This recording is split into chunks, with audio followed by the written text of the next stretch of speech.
Hello guys, कैसे हैं आप सब लोग। सोल हीलर की एपिसोड 01 के साथ हाजिर हूं। तो एपिसोड 1 की शुरुआत में हमें इस जगह के बारे में बताया जाता है कि इस जगह को फाइटिंग स्पिरिट मेनलैंड कहा जाता है और फाइटिंग स्पिरिट मेनलैंड के ऊपर सिर्फ स्ट्रेंथ ही सब कुछ है। अगर आपके पास स्ट्रेंथ है तो आपके पास सब कुछ है, और अगर आपके पास स्ट्रेंथ नहीं है आप एक बहुत ही लो लाइफ के बंदे हैं। अगर यहाँ पर आपको फाइटिंग स्पिरिट मेनलैंड में इज्जत चाहिए तो वो आप अपनी इज्जत खुद करवा सकते हैं। अगर आपके पास मार्शल आर्ट्स के स्किल्स हैं, जहाँ पर जो भी मास्टर्स होंगे जिनके पास मार्शल आर्ट्स के स्किल्स होंगे और जिनके पास स्ट्रेंथ होगी, उनको यहाँ पर फाइटिंग स्पिरिट्स मास्टर कहा जाता है। तो यहाँ पर फाइटिंग स्पिरिट मास्टर्स के पावर के हिसाब से 9 लेवल्स होते हैं। सबसे नीचे लेवल 1 होता है और सबसे टॉप पर लेवल 9 होता है। अपने आप को लेवल अप से लेवल 2 तक पहुंचाने के लिए किसी को भी बहुत ज्यादा मेहनत करना पड़ती है। सालों की मेहनत के बाद जब आप अपनी बॉडी के अंदर बहुत सारी सोल पावर को इकट्ठा कर लेंगे, यानी कि बहुत सारी स्पिरिचुअल एनर्जी को, तो उसके बाद आप लेवल अप कर सकते हैं और सेकंड लेवल पर पहुंच जाएंगे। लेकिन ऐसा करना बहुत ज्यादा मुश्किल है, इस काम में बहुत सारे साल लग सकते हैं। लेकिन साथ ही यहाँ पर यह भी बताया जाता है कि अगर कोई भी यहाँ पर फाइटिंग स्पिरिट मेनलैंड में 12 साल की उम्र तक अपनी फाइटिंग स्पिरिट को अवेकन नहीं कर पाता, तो जिंदगी में कभी भी अपनी फाइटिंग स्पिरिट को दोबारा अवेकन नहीं कर पाएगा। चाहे वो अपनी बाकी की सारी जिंदगी कितनी ही कोशिश क्यों ना कर ले, वो अपनी फाइटिंग स्पिरिट को एक्टिवेट नहीं कर सकता। तो ये तो थी सारी स्टोरी हमारे फाइटिंग स्पिरिट मेनलैंड की, कि यहाँ पर क्या कुछ होता है और यहाँ पर क्या कुछ होने वाला है। अब ये यहाँ से शुरू होगा। तो एपिसोड की शुरुआत में लू फैमिली का सीन दिखाया जाता है। हमारे जीरो का नाम लू चैन है, जो कि लू फैमिली का यंग मास्टर है। लू चैन के फादर चिल्लाकर अपने बेटे से कहते हैं, लू चैन जल्दी से अपने घुटनों पर बैठो। और लू चैन अपने घुटनों पर बैठ जाता है। वो अपने बेटे पर बहुत ज्यादा गुस्सा हो रहे होते हैं और उससे कहते हैं, तुम बिल्कुल एक कचरा हो। हमारी उम्र 12 साल हो चुकी है, लेकिन तुमने अभी तक अपनी फाइटिंग स्पिरिट को अवेकन नहीं किया। हमने तुम्हें अपनी फैमिली का यंग मास्टर बनाया, लेकिन तुमने हमारी लू फैमिली के ऊपर एक बहुत बड़ा दाग लगा दिया है। तो लू चैन के फादर उसके ऊपर इसलिए बहुत ज्यादा गुस्सा है क्योंकि यहाँ पर जी फैमिली के एल्डर आए हुए हैं और जी फैमिली की लड़की भी उनके साथ ही है। बहुत साल पहले जब लू चैन छोटा था, तब जी फैमिली के एल्डर ने अपनी बेटी की एंगेजमेंट इस लड़के के साथ कर दी थी, यानी लू चैन के साथ की थी। अब जबकि 12 साल की उम्र में इसने अपनी स्पिरिचुअल एनर्जी को एक्टिवेट नहीं किया, जी फैमिली वाले यहाँ पर इस एंगेजमेंट को तोड़ने के लिए आए हैं और इसी वजह से लू फैमिली के पैट्रियार्च बहुत ज्यादा गुस्से में है। उनका नाम बदनाम हो रहा है। जी फैमिली के पैट्रियार्च मास्टर लू से कहते हैं, मास्टर लू आप इतना ज्यादा गुस्सा क्यों हो रहे हैं? वैसे भी इन दोनों के एंगेजमेंट का फैसला बचपन में किया गया था और वो फैसला हम लोगों ने कोई सीरियसली नहीं लिया। आपको इस पर गुस्सा होने की जरूरत नहीं है। जी फैमिली के पैट्रियार्च अपनी बेटी, जिसका नाम जीरू है, वो उसकी तारीफ करते हुए कहते हैं, मेरी बेटी एक बहुत ही बड़ी टैलेंटेड लड़की है, एक बहुत बड़ी जीनियस है। इसने अपनी फाइटिंग स्पिरिट को लेवल 5 तक अवेकन कर लिया है और बहुत ही जल्दी इस जीरो का एडमिशन होने वाला है, वो भी मार्शल अकेडमी में। और आपको पता है कि मार्शल अकेडमी में एडमिशन होना कितनी बड़ी बात है, और इसलिए हम लोग चाहते हैं कि इस एंगेजमेंट को खत्म कर दिया जाए, क्योंकि हमारी बेटी तो मार्शल अकेडमी में जाने वाली है और आपका लू चैन ये एक बेकार लड़का है। 12 साल की उम्र तक पहुंच चुका है, लेकिन अभी तक भी इसकी फाइटिंग स्पिरिट अवेकन नहीं हुई। यहाँ तक कि पूरे वूलिंग प्रोविंस को इस बारे में पता चल चुका है कि आपकी फैमिली का ये लड़का ये बेकार है, एक कचरा है, इससे ज्यादा कुछ नहीं। जबकि लू चैन भी वहाँ पर चुपचाप बैठा अपनी सारी इंसल्ट सुन रहा होता है। तो यहीं पर जी फैमिली के पैट्रियार्च के साथ एक और लड़का होता है। तो इस लड़के का नाम ल्यू होता है और ये लड़का मार्शल अकेडमी का एक स्टूडेंट है, इसीलिए ये बहुत ज्यादा एरोगेंट है, क्योंकि मार्शल अकेडमी में एडमिशन लेना कोई आम सी बात नहीं है। ये लड़का भी यहाँ पर इन सारे बड़ों में बात करते हुए कहता है, मैं यहाँ पर अपनी मार्शल अकेडमी को रिप्रेजेंट कर रहा हूँ, क्योंकि मुझे अपनी मार्शल अकेडमी वालों ने यहाँ पर भेजा है जीरो को चेक करने के लिए कि क्या वाकई में वो इतनी बड़ी जीनियस है या नहीं। और यहाँ पर आने के बाद मैंने देखा है कि जीरो वाकई में एक बहुत बड़ी जीनियस है। अब क्योंकि ये मार्शल अकेडमी की एक स्टूडेंट बनने वाली है और मेरी जूनियर है, तो मैं नहीं चाहता कि इस लड़की की एंगेजमेंट किसी ऐसे लड़के के साथ हो जो कि बेकार है, एक ऐसा लड़का जो कि अपनी मार्शल स्पिरिट को भी अवेकन नहीं कर सकता। मुझे लगता है कि लू फैमिली के हेड को इस बारे में सोचना चाहिए। लू फैमिली के हेड यानी कि लू चैन के फादर, वो भी उस लड़के की तरफ देखते हैं और कहते हैं, ये लड़का बहुत ज्यादा एरोगेंट है। यहाँ पर हम सभी बड़ों में ये किस तरह बात कर रहा है, लेकिन मुझे इसकी सारी बातों को इग्नोर करना पड़ेगा, क्योंकि ये मार्शल अकेडमी का स्टूडेंट है। काश मेरा बेटा भी मार्शल अकेडमी का स्टूडेंट बन पाता, लेकिन क्या करें, अब तो कुछ भी नहीं किया जा सकता। वो उनसे कहता है, ठीक है, मैं आप लोगों की बात को समझ गया हूँ। अब जबकि मार्शल अकेडमी के रिप्रेजेंटेटिव स्टूडेंट ने हमसे ये बात की है, चलो ठीक है, हम लोग इस एंगेजमेंट के बारे में भूल जाते हैं। जी फैमिली के पैट्रियार्च कहते हैं, फैमिली हेड मुझे लगता है कि आपने मेरी बात को गलत समझा है। हम लोग ये नहीं चाहते कि आप यहाँ पर इस एंगेजमेंट को कैंसिल करें, हम ये चाहते हैं कि आप इस एंगेजमेंट को कम्प्लीटली कैंसिल करें। और मुझे लगता है कि आप मेरी बात को समझ सकते हैं कि मैं यहाँ पर क्या कहना चाह रहा हूँ, क्योंकि आप भी अच्छी तरह से जानते हैं कि आपके बेटे ने मार्शल स्पिरिट को अभी तक अवेकन नहीं किया और आपका बेटा लू चैन हमारी बेटी जीरो के बिल्कुल भी लायक नहीं है। तो हमारा हीरो इतनी ज्यादा इंसल्ट करवाने के बाद उठकर खड़ा हो जाता है और उनसे कहता है, तुम सभी लोग यहाँ पर मुझे मिलकर बुली कर रहे हो सिर्फ इसी वजह से कि मैंने अभी तक अपनी स्पिरिचुअल एनर्जी को अवेकन नहीं किया। फादर उसको उठता हुआ देखते हैं तो बहुत ज्यादा गुस्सा हो जाते हैं और अपनी पावर्स को यूज करते हुए उसके ऊपर अटैक करते हैं और उसे फिर से नीचे गिरा देते हैं और कहते हैं, तुम्हें किसने कहा कि उठकर खड़े हो जाओ, तुम्हें बड़ों के सामने बैठने की तमीज नहीं है। लू चैन पीछे गिरने के बाद अपने फादर से कहता है, फादर आप इन सभी के सामने मेरे साथ ऐसा कैसे कर सकते हैं। फादर उसे कहते हैं तुम मुझे दोबारा फादर मत कहना, तुम मेरे बेटे नहीं हो, बल्कि मैंने तुम्हें गोद लिया था और ये मेरी सबसे बड़ी गलती है। मैं तुम्हारे जैसे कचरे को उठाकर अपनी फैमिली में ले आया, तुम्हारे ऊपर हम लोगों ने इतने सारे रिसोर्सेज को खर्च किया, लेकिन फिर भी तुम अपनी स्पिरिचुअल एनर्जी को अवेकन नहीं कर पाए। तुम हमारी लू फैमिली के नाम पर एक बहुत बड़ा दाग हो, इसलिए मेरी नजरों से दफा हो जाओ। लू चैन भी चिल्लाकर अपने फादर से कहता है फादर जी आप क्या कह रहे हैं, मैं आपका बेटा हूँ, आप मुझसे इस तरह कैसे बात कर सकते हैं। तो फादर यहाँ पर लू चैन से कहते हैं तुम्हारे जैसे कचरे की मेरी लू फैमिली में कोई भी जगह नहीं है, इसलिए मैं आज यहाँ पर सभी पैट्रियार्च के सामने ये फैसला करता हूँ कि लू चैन आज से हमारी लू फैमिली का हिस्सा नहीं है, जाओ और यहाँ से दफा हो जाओ, कहीं दूर चले जाओ। तो लू चैन फिर से उठकर खड़ा हो जाता है और साथ ही वो हंसना शुरू कर देता है और हंसकर कहता है फादर यहाँ पर आपने एक बहुत बड़ी गलती कर दी है। आपने अपनी प्राइड की खातर, आपने अपनी राइवलरी की खातर और अपने फायदे को देखने की खातर अपने ही बेटे को अपने घर से निकाल रहे हैं, जो कि आपका सगा बेटा है, और आप यहाँ पर सभी के सामने कह रहे हैं कि मैं आपका बेटा नहीं हूँ।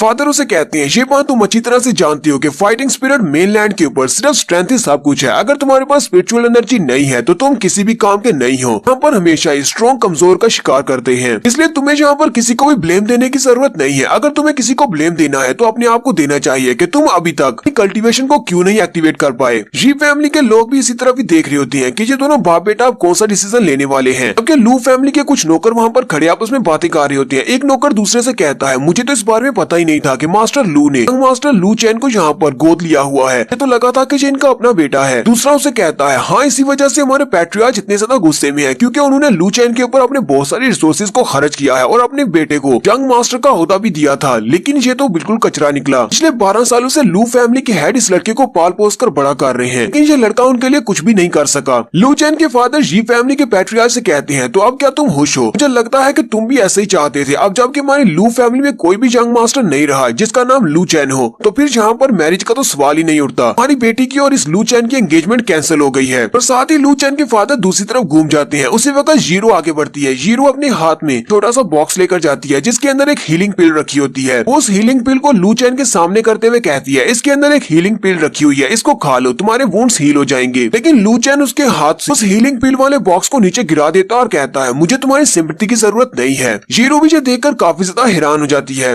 लू चैन उसके हाथ से वो पिल गिराने के बाद पीछे की तरफ मुड़ जाता है, वो वहाँ से जाने लगता है। तो उसी वक्त स्टूडेंट ल्यू आगे बढ़ता है और उसका बाजू पकड़ लेता है और उसे कहता है तुम्हारी हिम्मत कैसे हुई मेरी जूनियर स्टूडेंट के साथ इस तरह का बर्ताव करने की? उसने जहाँ पर तुम्हारे साथ कुछ भी बुरा नहीं किया, वो तो यहाँ पर तुम्हारी हेल्प कर रही थी, लेकिन तुमने उसके साथ इतना बुरा बर्ताव किया। ल्यू जैसे उसके बाजू को पकड़ता है तो लू चैन काफी गुस्सा हो जाता है और गुस्सा होने की वजह से उसके पास से उसकी स्पिरिचुअल एनर्जी भी रिलीज हो रही होती है। वो उसे कहता है तो तुम क्या चाहते हो कि उसके इस एहसान के बदले में उसके सामने अपना सर झुका दूं या फिर अपना माथा रगड़ूं, या फिर तुम चाहते हो कि मैं जी फैमिली वालों को इस बात के लिए थैंक यू बोलूं कि जिनकी वजह से मेरे फादर ने मुझे अपना बेटा मानने से इनकार कर दिया और मैं अपने घर से निकाला जा रहा हूँ। लू चैन गुस्से के साथ ये बात करने के बाद पीछे की तरफ मुड़ जाता है कि ल्यू भी उसके हाथ को छोड़ देता है क्योंकि उसकी बॉडी के अंदर से उसे काफी सारी स्पिरिचुअल एनर्जी महसूस होती है। लू चैन जाने से पहले उन सभी से कहता है मेरी एक बात को याद रखना, एक दिन मैं वापस आऊंगा और तुम सभी लोग इस बात के लिए पछताओगे कि तुम सभी ने मेरे साथ कितना बुरा बर्ताव किया है। और इतना कहने के बाद लू चैन वहाँ से बाहर निकल जाता है, जबकि वो स्टूडेंट ल्यू अपने हाथ की तरफ देखता है और कहता है बस थोड़ी देर के लिए मुझे ऐसा महसूस हुआ जैसे कि उस लड़के की बॉडी के अंदर बहुत सारी स्पिरिचुअल एनर्जी है। ये बहुत ज्यादा हैरान है, हालांकि उस लड़के ने अभी तक अपनी स्पिरिचुअल एनर्जी को अवेकन नहीं किया। लू चैन को उसके घर से निकाल दिया गया है और वो बाहर गलियों में घूमता फिर रहा है। बारिश हो रही है, वहीं पर उसे एक टेम्पल दिखाई देता है। वो उस टेम्पल के अंदर चला जाता है और वहीं पर बैठकर दोबारा से अपने आप को कल्टीवेट करने की कोशिश करता है। वो चाहता है कि उसकी स्पिरिचुअल एनर्जी अवेकन हो जाए। लू चैन कहता है तो मेरे फादर के कहने के मुताबिक मैं अडॉप्टेड हूँ, उन्होंने मुझे अडॉप्ट किया है यानी गोद लिया है, लेकिन ऐसा कैसे हो सकता है? और वाकई में उन्होंने मुझे गोद लिया है तो इसका मतलब तो यही है कि वो मेरे फादर नहीं है, इसलिए हम दोनों में फादर सन का कोई रिश्ता भी नहीं है। मुझे उनके लिए बुरा फील करने की क्या जरूरत है? साथ ही उसे अपने फादर की बात याद आती है। फादर उसे कहते हैं तुम्हें इस सब के लिए खुद को ब्लेम करना चाहिए कि तुम अभी तक अपनी फाइटिंग स्पिरिट को अवेकन क्यों नहीं कर पाए। लू चैन फिर से कोशिश करता है और कल्टीवेट करते हुए कहता है मैं तुम सभी लोगों को दिखा दूंगा कि मैं कचरा नहीं हूँ, मैं भी अपनी फाइटिंग स्पिरिट को अवेकन कर सकता हूँ। और वो बहुत ज्यादा गुस्से में होता है। आसमान के ऊपर बिजलियां चमक रही होती हैं और यहाँ पर टेम्पल के अंदर बैठकर वो अपनी कल्टीवेशन को बढ़ाने की कोशिश कर रहा है ताकि वो अपनी फाइटिंग स्पिरिट को एक्टिवेट कर सके। लू चैन अपनी सोल पावर को एक्टिवेट करता है। लू चैन कहता है हर बार मैं यहाँ पर आकर फेल हो जाता हूँ, मैं अपनी सोल पावर को एक्टिवेट करता हूँ लेकिन लेवल अप नहीं कर पाता, यानी मैं अपनी फाइटिंग स्पिरिट को अवेकन नहीं कर पाता। लू चैन कहता है लेकिन इस बार मुझे ये करना पड़ेगा, मुझे उन सभी को दिखाना है कि मैं कचरा नहीं हूँ। इस वक्त मेरी सोल अनप्रोटेक्टेड है, तो यहाँ पर मैंने अपनी सारी सोल पावर को एक्टिवेट करने के बाद लेवल अप नहीं किया, फिर हो सकता है कि मेरी सोल यहीं पर एक्सप्लोड हो जाए और मैं मर भी सकता हूँ। लेकिन मैं रिस्क लूंगा क्योंकि उसे बार बार अपने फादर की और जी फैमिली के पैट्रियार्च की बातें याद आती हैं, जो उसे कहते हैं कि तुम कचरा हो, तुम हमारी लू फैमिली के नाम पर एक दाग हो, तुम्हारी लू फैमिली में तुम्हारे जैसे कचरे की कोई भी जगह नहीं है, इसलिए यहाँ से दफा हो जाओ। लू चैन चिल्लाकर कहता है, मैं कचरा नहीं हूँ, मैं यहाँ पर इस चांस को जरूर लूंगा, चाहे यहाँ पर एंड पर मैं मारी क्यों न जाऊँ, तो आज मैं मरूंगा या फिर मेरी फाइटिंग स्पिरिट एक्टिवेट होगी। लू चैन चिल्लाकर कहता है, मेरा नाम लू चैन है, मैं कोई कचरा नहीं हूँ। ऊपर की तरफ देखते हुए एक जबरदस्त चीख मारता है। उसी वक्त आसमान से बिजली गिरती है और वो सीधी आकर उसके ऊपर गिरती है। तो उसकी सोल पावर के साथ मिक्स होने के बाद वो वहीं पर बेहोश होकर गिर जाता है। थोड़ी देर के बाद आसमान साफ हो जाता है और बादल भी रुक जाते हैं। लू चैन वहीं पर बेहोश पड़ा होता है। लू चैन के हाथ के ऊपर फाइटिंग स्पिरिट निकली होती है। वो कहता है, क्या ये मेरी फाइटिंग स्पिरिट है? लगता है कि मैंने ब्रेक थ्रू कंप्लीट कर लिया है, लेकिन ये तो बहुत ही अजीब बात है कि अब तो मुझे मेरी फैमिली ने भी घर से निकाल दिया है। मेरी फैमिली के मुझे घर से निकालने के बाद मेरी किस्मत इतनी अच्छी कैसे हो गई कि यहाँ पर अचानक मैंने अपने आप को लेवल अप कर लिया और मेरी फाइटिंग स्पिरिट अवेकन हो गई है। और फिर साथ ही वो वहीं पर बेहोश हो जाता है।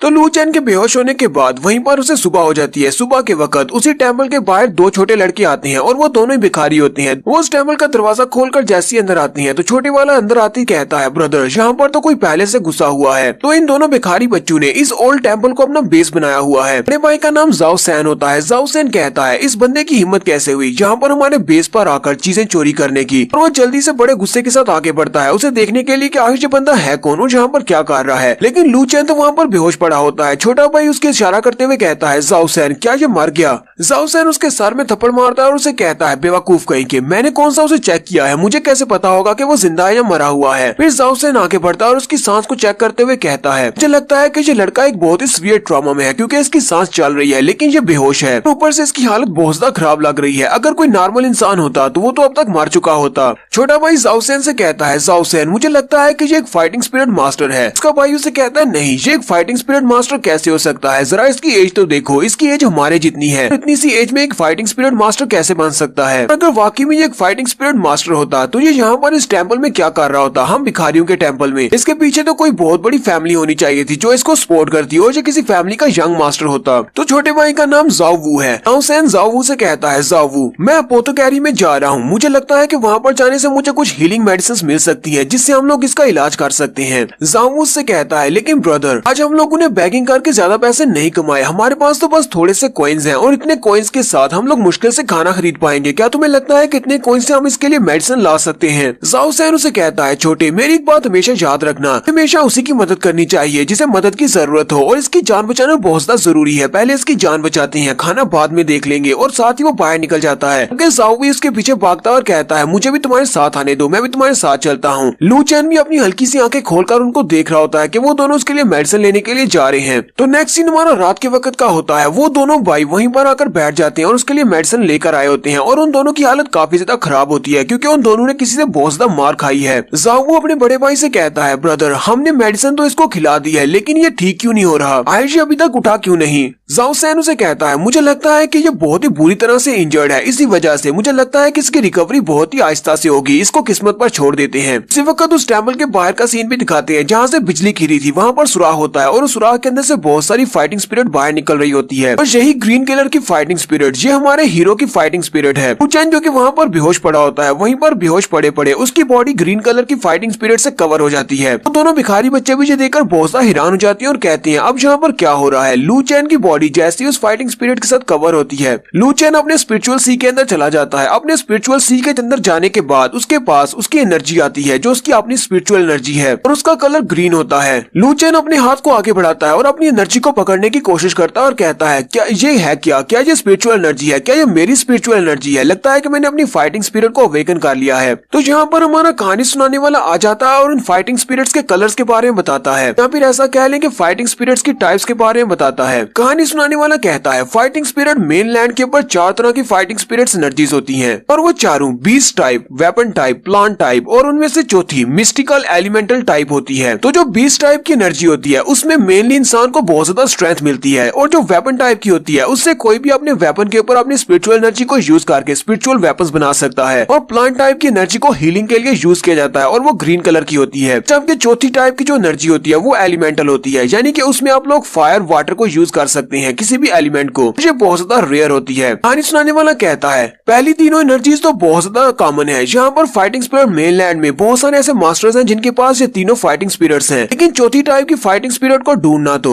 भूसे के अंदर गिरी हुई सुई को ढूंढने के बराबर है। लू चेन अपनी फाइटिंग एनर्जी के कलर को देखकर कहता है मुझे लगता है कि मेरी फाइटिंग स्पिरिट प्लांट टाइप की है, लेकिन जिस तरह ये बेजोर्क होकर निकल रही है तो बीस्ट टाइप की लग रही है, क्योंकि प्लांट टाइप की एनर्जी होती तो ग्रीन कलर की है, लेकिन फिर भी मैंने कभी भी पहले इस तरह की प्लांट टाइप की एनर्जी नहीं देखी। ये तो बाकी सभी से थोड़ी बहुत डिफरेंट है। लू चेन इस बात से काफी ज्यादा हैरान होता है और कहता है यहाँ पर कुछ तो गलत है, मुझे समझ क्यों नहीं आ रही कि ये कौन सी फाइटिंग स्पिरिट है। और साथ ही लू चेन अपनी बॉडी की तरफ देखता और कहता है और ऊपर से मेरी बॉडी के ऊपर जितने भी जख्म थे वो सारे के सारे हील हो चुके हैं, मेरी सोल जो कि टूट चुकी थी वो भी दोबारा से हील हो गई है। कहीं ये सब कुछ मेरी स्पिरिचुअल एनर्जी ने तो नहीं किया। फिर लू चेन अपनी स्पिरिचुअल एनर्जी को अपनी हाथ पे रखता है और साथ ही उसे अपनी बॉडी के अंदर इनहेल कर लेता है और वो सारी की सारी फाइटिंग स्पिरिट उसकी बॉडी के अंदर चली जाती है और उसकी बॉडी के अंदर एब्जॉर्ब हो जाती है और उसकी बची कुची बॉडी भी दोबारा से हील हो जाती है। और साथ ही रियल वर्ल्ड में वो अपनी आंखें खोलता है। वो दोनों भिखारी लड़के भी देखकर काफी खुश हो जाते हैं, लगता है कि उनकी मेडिसिन ने काम कर दिया। जाओ सैन उसे कहता है लड़के क्या तुम ठीक हो, चलो जल्दी से उठ जाओ, तो कह रहा तुम्हें होश आ गई, हम काफी परेशान हो गए थे।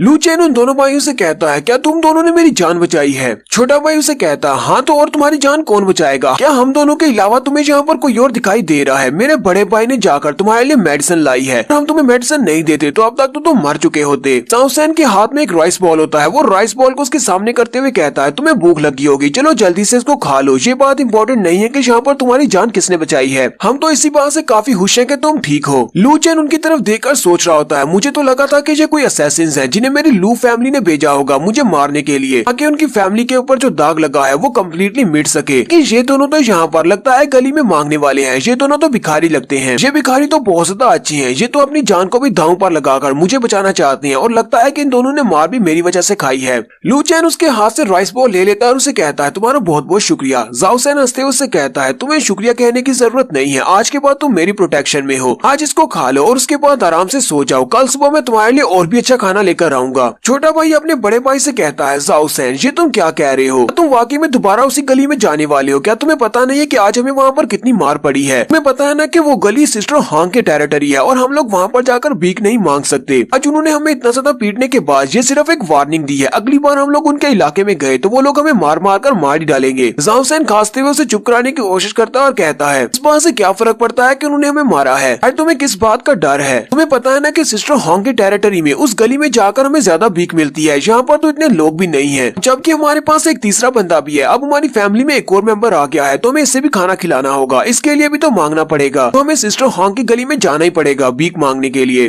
जाओ अपने भाई से कहता है लेकिन ब्रदर अगर वो लोग हमें दोबारा से मिले तो हमें बहुत ज्यादा पीटेंगे और हो सकता है कि इस बार में मार डालें। जाओ सैन अपने छोटे भाई से कहता है तुम्हें डरने की जरूरत नहीं है, जब तक तुम्हारा बड़ा भाई तुम्हारे साथ है तुम्हें कोई भी हाथ नहीं लगा सकता। और जाओ सैन को किसी से भी डर नहीं है, मैं जहाँ पर जाऊँ उस गली में जाकर बैगिंग कर सकता हूँ, यानी वहाँ पर जाकर भीख मांग सकता हूँ, कोई मुझे नहीं रोकेगा। लू चैन भी उसकी बात सुनने के बाद मुस्कुराना शुरू कर देता है। लू चैन वहीं पर बैठकर दोबारा से अपने आप को कल्टीवेट करता है ताकि वो अपनी सेल्फ फीलिंग को कंप्लीट कर सके। उसी वक्त लू चैन को बाहर से आवाज आती है, वो दोनों भाई वापस आ जाते हैं, लेकिन इस बार बड़े भाई जाओ सैन की हालत काफी ज्यादा खराब है। छोटे भाई ने उसे सहारा दिया होता है और उसे कहता है जरा संभल कर चलो। लू चैन जल्दी से बाहर निकलता और कहता है तुम दोनों को क्या हुआ। वो जाओ सैन को अंदर ले आते हैं और आकर लिटा देते हैं। लू चैन उसके कपड़ों को हटाता है तो उसकी बॉडी के ऊपर बहुत सारे जख्मों के निशान होते हैं, किसी ने उसे बहुत ही बुरी तरह से पीटा होता है। लू चैन छोटे भाई से पूछता है आखिर ये सब कुछ इसके साथ किसने किया है। जाओ लू चैन को बताता है कि हम लोग भीख मांगने के लिए गए थे सिस्टर हांग की टेरिटरी में और वहाँ पर जाने के बाद कुछ लोगों ने हमें पीटना शुरू कर दिया और वो सारे सिस्टर हांग के लोग थे, वो लोग भी भिखारी हैं, लेकिन वो लोग हमें अपनी गली में भीख नहीं मांगने देते। जाओ सैन ने उनको रोकने की कोशिश की लेकिन वो काफी ज्यादा थे और काफी स्ट्रॉन्ग भी थे, उन्होंने हमें बहुत ही बुरी तरह से पीटा। जाओ सैन को तो कुछ ज्यादा ही पीटा है। लू चैन उसकी बात सुनने के बाद काफी ज्यादा गुस्से में होता है क्योंकि वो जिस सिस्टर हांग की बात कर रहा है वो सिस्टर हांग लू फैमिली की है। वो कहता है कि हमारे लू फैमिली वाले इतने ज्यादा बदमाश हैं कि वो इन भिखारियों को अपनी गली में भीख भी नहीं मांगने देते। मैंने पहले कभी इस बारे में क्यों नहीं सुना। लू चैन अपनी हीलिंग पावर्स को यूज करते हुए जाओ सैन की बॉडी को हील करने की कोशिश करता है। लू चैन कहता है जब मैं अपनी माइंड के अंदर था उसी वक्त मुझे महसूस हुआ था कि मेरी जो फाइटिंग स्पिरिट है वो किसी को भी हील कर सकती है, क्योंकि मेरी बॉडी के ऊपर जितनी भी इंजरीज थी वो सारी की सारी मेरी फाइटिंग स्पिरिट से ही हील हुई है। ये तो बहुत ही हैरान करने वाली बात है कि अगर मेरे पास प्लांट टाइप की एनर्जी है तो ये किसी को हील कैसे कर सकती है। लू चैन इसी बारे में सोच रहा होता है। लू चैन कहता है कहीं ऐसा तो नहीं कि मैं एक सोल हीलर बन गया हूँ। तो यहीं पर हमारा कहानी सुनाने वाला सोल हीलर के बारे में बताता है। वो कहता है कि सोल हीलर और स्पिरिट डिवाइस मास्टर ये दो बहुत ही स्पेसिफिक मास्टर्स हैं और जो लाखों करोड़ों में एक होते हैं। फाइटिंग स्पिरिट मास्टर्स के दरमियान में भी एक सोल हीलर को ढूंढ पाना बहुत ज्यादा मुश्किल है। जहाँ तक कि सोल हीलर के बारे में तो ऐसा भी कहा जाता है कि अगर एक सोल हीलर इतना ज्यादा पावरफुल हो कि अपने 9th लेवल तक पहुंच जाए तो वो तो एक मुर्दा को भी जिंदा कर सकता है। और यहाँ पर फाइटिंग स्पिरिट मेनलैंड में अगर कोई सोल हीलर होता है तो उसे गॉड के बराबर ही समझा जाता है। उसे समझा जाता है कि उसके पास डिवाइन पावर्स हैं। तो यहीं पर हम लोग अपनी एपिसोड 2 का एंड करेंगे। एपिसोड की एक्सप्लेनेशन अच्छी लगी हो तो कमेंट करके जरूर बताइएगा। चैनल को सब्सक्राइब कर दें, वीडियो को लाइक और शेयर कर दें। शुक्रिया।